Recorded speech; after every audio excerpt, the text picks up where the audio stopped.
Why do we suffer at the hands of these politicians? Don't you know politicians work for you? Hey! You're the boss. You hire them and you fire them. Look how they campaign. You know what they do? They audition. Yeah! When you put them on the job, if they're not doing the job, then you fire them. Because you're in control. From the city to the state to Congress to the president. You run this. Hello everybody, this is Jerry Williams again at Talk Labor. Glad to be back with you. Got a lot of good stuff going on, you know. We saw where the police department is trying to do some things in the city of Chicago. That's not going to excuse my friend Commander Johnson for what he said, that his policemen were following procedures when they shot this kid with baseball, allegedly with the baseball bat, and shot this woman that opened the door. I'm still upset about that. Still upset about that. He's doing some of the things he said he's going to do, but really still upset about that. So let's don't dance around that and pretend like it don't happen. Folks, we got to keep our eyes open. We got to make these people live up to what they're supposed to do. Like I told you before, aldermen, that's who you address these issues with, because your aldermen actually run the city. You know, the mayor is the guy that signs the bills and all that, but who create the bill is the alderman. Now, at some point in time, aldermen were like whatever the mayor says. But you got a lot of independent aldermen that will stand up and do the right thing. So stay on top of them. Stay on top of them with this police stuff. They're trying to do some things, look like. I see they met with one good friend of mine, and that's Commander Johnson out of Inglewood. Very good policeman. I like it. The people over there, the police over there, we work with them a lot. So, hey, just keep our fingers crossed that this is going to work. I think it will. But Commander Johnson, you still got to answer that question as to why you made that statement, and then say you stand by it. Okay, enough of that. We're going to talk about this fool. You all know who I'm talking about. Come out of Chicago. I happen to know him. Have some kind of, you know, reach with him. Kanye West. This, I mean, as much as I hate to talk about this person, and I'll say this, I promise you that this is the one and only time that I'm going to talk about this, because that's what he wants. He throw this garbage out here so we can talk about him, call his name, because he wants to drop an album. I'm saying to everybody, don't buy the album. Don't buy it. Because he's not that stupid. He's using the fact that our people were murdered in slavery to try to sell a damn album. So if he wants to do that, let the people that he's trying to address it to buy the album. Don't buy it. Whatever you do, don't buy that garbage from that man. Just sit up and say some stuff like he did. Don't buy it. Take a look at this film, this video. There's a lot of people that feel the same way I do. You know, that you shouldn't be doing that. You shouldn't be doing. Take a look at this. A lot of people understand what this guy's doing. Even his friends, so-called friends, you know. He got people caught up in there like Chance the Rapper. Chance made sure that everybody knows that, hey, you know, even though I work with Kanye, I have nothing to do with this guy that's in the White House. Other people feel the same way. But, you know, brother, you didn't have to do that. Your name was still relevant out there. And I noticed why you did it. You're not the brightest light bulb in the drawer. But sometimes I don't even think you light up at all. But you got to stop that, man. You don't need that. You know, let your music speak for itself. You're an artist. Okay? But speaking of that guy in the White House, occupying the White House until we can get a president. While we are debating back and forth with this guy about all the garbage that's going on, Stormy Daniels, Fuller, North Korea, all this stuff that's going on, they're stealing us blind. They're trying to end Social Security. They're trying to end Medicare. You know, they're trying to take away all the things that you have worked for and saved your money for and give it to themselves. we're going to have to make sure that we're organized, and in November, make sure we get rid of these guys. Go back and take back what we had. Somebody said that Trump's people, he hasn't lost any of his people, and he still got his base. Of course. Those haters have been there ever since I can remember. Jim Crow was there. And all they needed was somebody to be flunky and run out front for him. And that's what this big dumbass person sitting in the White House is doing.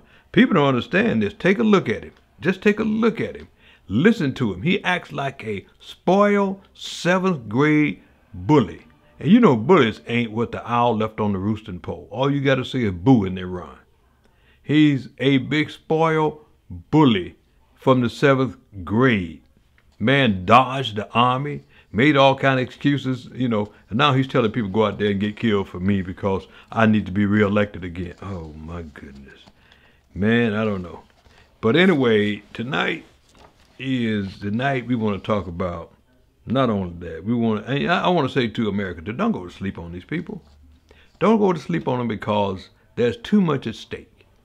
There's too much at stake. Your livelihood, your family. We don't have to debate anything that Kanye West says. We don't have to debate anything that this guy is doing. Let's just line up to get this fool out of there. Okay? It's like having a lump on you somewhere or some kind of cancer. You got to cut it out, you know. And it's our own fault. It's our own fault for getting it. What I mean by that, you got the, they call his base, these are Aryan Nation, Ku Klux Klan people that's been hanging around. You know, you let them out the coffin and they came just like Dracula. And, but the reason I say that it's our fault because we didn't get out and vote. We had people in Michigan saying, well, you know, Hillary didn't come to our state. That's why we didn't vote. You're damn like you're just too lazy. Wisconsin, same thing. You were just too damn lazy to come out and vote. Now you see what lazy can get you. So now I ain't worried about you. I know you're coming out. You're smart, you're intelligent, and you'll be there. You know, you care about this country just as much as I do. You do. You really do. But I tell you what, we're going to do this. We're going to take a break, and we're going to come right back, and we're going to talk about some of the things that's going on in this world, in labor, and the community. We'll be right back.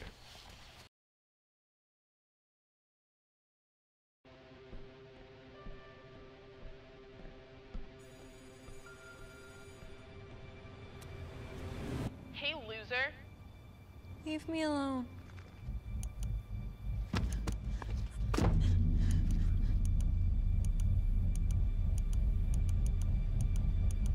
When a child shares hurtful comments online, that's bullying. Visit erasebullying.ca to learn how to help your child stand up to cyberbullying.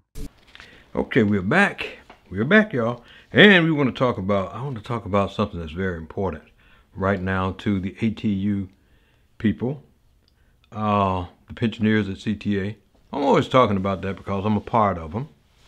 And we've been in turmoil for a while because of some of the things that happened over the last 10 years. Only to us. Only to the minority workers in the state of Illinois. And that was at the Chicago Transit Authority. Didn't happen to anybody else. Everybody else was saved except the minority workers at the Chicago Transit Authority. And some of the Caucasians got caught up with us there. I'm not afraid to say that because it's true. I'm not saying so much that they, well, I don't want to say they did it because we're minorities, but they knew what they had when they were dealing with the union leaders at that time. They knew that they could maneuver them into doing something really stupid, and that is dumping their members out of the situation with the pension by taking money from their pensioners, forcing their active members to pay $3,000 to $5,000 a year that they should never have been paying. I'm gonna just give you a little quick synopsis. The company make contributions and the workers make contributions. Each one contributes to the plan. The workers had continued to make their contributions. The company stopped. They had not made contributions for a while, so the pension started going belly up. What they did was, when they were discovered and the pension was going belly up, it wasn't going belly up, it was in bad shape. They turned around and said, okay, you know what, we got to fix this. So they went down to Springfield and told them to pass a bill so that the worker would have to pay it and fix it. Well, they didn't pay theirs. And, it was just a terrible, awful thing. But now, what I want to talk to you about right now is inside the pension office itself. Inside the pension office, you're supposed to have a deputy director. That person is supposed to step up whenever the director is not here. If the director's gone, he should know all the business so that nothing stops. Everything keeps going. And the person that's supposed to be doing that is a gentleman by the name of Willie Means. Willie Means. He's the deputy director. Problem I have is, down at that pension office and at the pension board, they don't even allow him to sit at the table. Understand what I'm saying? He's the deputy director. He's a token to keep the people quiet, so that if you complain, whoa, we got your boy there. He's working there. He's a deputy director, and he makes over $100,000 a year. Over $100,000 a year. But this is what he does. Take a look. Sleeps. He's sleeping. This is terrible. If you ask him what's going on in that plan, he doesn't really know. That's why we formed the coalition that we did, because we're supposed to have a person sitting on the board to watch things like that. Mr. Means hasn't done anything since he's been in there except the bidding of what the director wants him to do. Let me give you an example. The director was out for a period of time, long period of time. And Mr. Means, being the deputy director, you would think that he would step into those shoes and fill it. No, they brought somebody from the outside, an attorney, and paid him $100,000 to fill in for the director. What did you have the deputy director for, Willie Means? You're paying him over $100,000. Now, whose money is it that they're kicking around like that? Ours, the pensioners' money. And then when you bring it to them that, hey, what are you guys doing? You're paying double for a person to do one piece of work. And the response is, oh, that's just a drop in the bucket. No, the hell it's not. We worked hard for this. So, like I said, they won't even allow this man to sit at the table. They don't inform him at all as to what is going on, and he is not able to take over if anything happens to the director. The director is not a genius, but he does know a little bit about the job itself and enough to run the office. This guy does not know. Willie Means is his name. Take a look at what I'm talking about. This is what you see most of the time.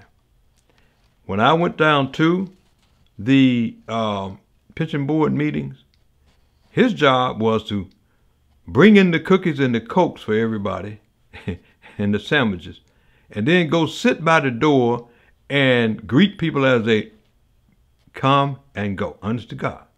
If I'm lying, people that go down there, they know. That's what he was doing. And this is $16,000 to $20,000 that we're paying this guy to do that. That's not what that job was created for.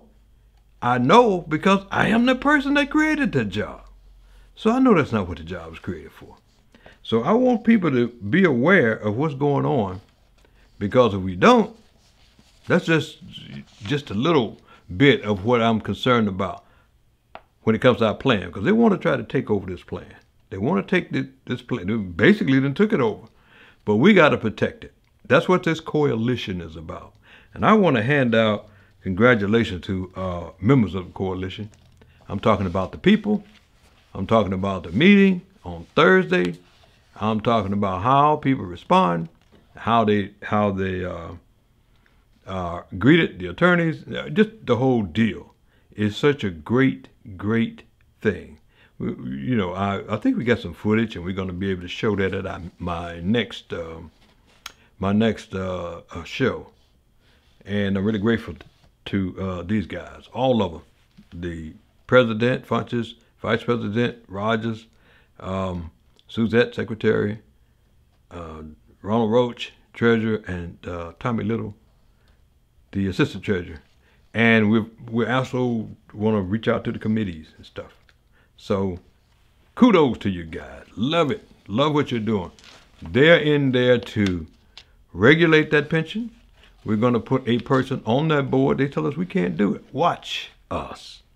If you don't believe me, just watch. We're going to do it. We're going to do it. Okay, I'm going to take another break, and we're going to come back, and we're going to wrap this up with some really good stuff. Be right back.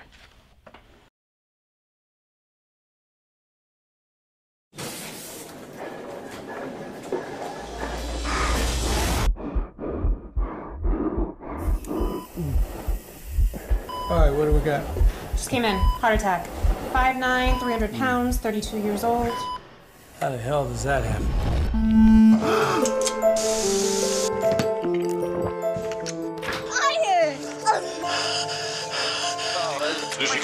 Can I get a, Could be developing diabetes. You have to make a change. Oh, yeah. You're graduating! Watch TV. You won't even have to leave. You can't do this. Yes, can I get a... Yeah, no, deep dish. You have to make a change.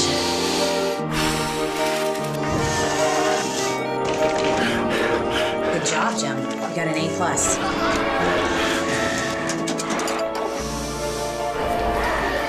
Here are your fries, sweetie.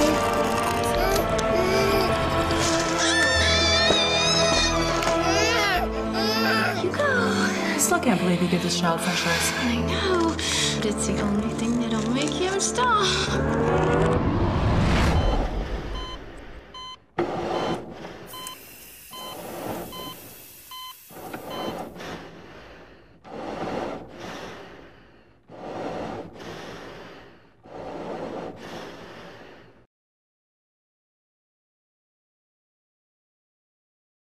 Okay, we're back, and what I want to talk to you about now is our Infinite Scholar program. We talk about it every year.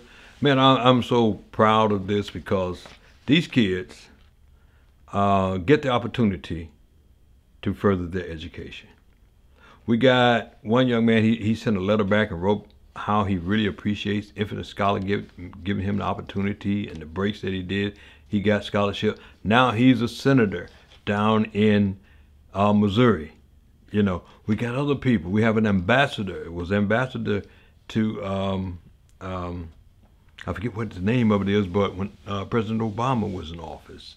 We've got people all over the place that, you know, have taken advantage of the opportunity to get that education, and they're working it. They're working it. And you know what I'm gonna try to the next time I do a show, to have some of the testimonial letters that these students send back, because I'm just proud. I'm a proud papa about that.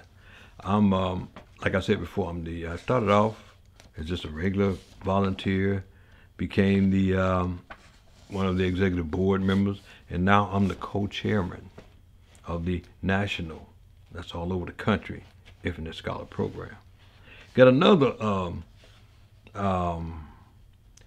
organization that we use, the Promise program, where we take these kids from 6th grade and we start working with them to get them through high school, to make sure that they're okay and make sure that their grades, you know, stay balanced when they get opportunity, when they get ready to graduate, so they can have opportunity to go to some of these good schools.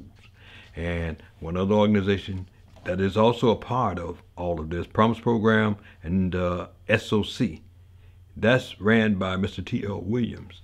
And that is really, really taken off. You've seen a lot of it on television, where he takes these kids You know, first thing they do when they come in is, if you're gonna cut school, you're gonna cut anything in school. They cut out the arts program. They cut out things like that. But what he's doing is coming right behind them, putting those art programs back in. He's got sponsors that work with him. They get the equipment. They hire the instructors, and these kids are taught music, not just, you know, music, but they teach them how to read. They teach them symphony music. They teach them hip hop. They teach them everything. They teach them all about music. So all that's a part of what we do. And this year, we're going to be at Chicago State. Very proud to be there. Chicago State, right out here on the south side of Chicago. We're going to have the big fair there on the 20th of September from 10 to 2, and then from 3 to 7. We're going to be looking for you all to come down. When I say you all, I'm talking about your kid, mom, dad, bring them down. The schools, we work with the Chicago Teachers Union. They really, really step up for us, help get the kids out. And we also work with the public school, the CPS, and they work. But I just really want to reflect back on the Chicago Teachers Union, how great they are and how much we really appreciate them doing what they do. I mean, because it's just, you just wouldn't believe it. I mean, you got to see it. Tommy Little came down, our assistant treasurer last year. We were at the pavilion last year, the UIC pavilion. And we had about 1,500 kids come through. It was beautiful. I'm going to show you a little clip of that. But this year, we're going to be at the Chicago State University. Come through. Come through. We have a lot where we have a whole herd of volunteers, but we can always use more. Okay? If you want to be a volunteer, just text me at talklabor@gmail.com. Just say, hey, I want to be a volunteer. We'll work that out. We'll work it out for you. Okay, so what I'm going to do now, I'm going to wrap this up with, of course, what I always do, and that is take you back in history. I watch our young ladies today dance. Beautiful. Man, there's nobody like the Queen, Beyonce. Everybody wants to be like Beyonce. You know, just think about the little humble beginnings that they came from. Kind of remind me of the Williams sisters. You know, if you just think about, stop and think about where they came from. Compton. Out there playing tennis. They didn't have all the equipment everybody else did. But just think about that, you know. But these young ladies today in entertainment, dance, beautiful. Young men are great, but the young ladies are wonderful. Well, I go back and look in the 20s and the 30s and the 40s, and I look at the ladies back then, and I compare them to the ladies today. Beautiful. Same thing. Same thing. So we're going to walk out of here on that. We're going to walk out of here looking at Daisy Richardson. I think it was 1935, somewhere around there. Daisy Richardson giving us the jitterbug. Okay? This is Jerry Williams. I'm going to see you next week on Talk Labor. We'll be right there for you on Talk Labor next week. Oh, yeah, Fabio. Have you heard of Grosvenor Square?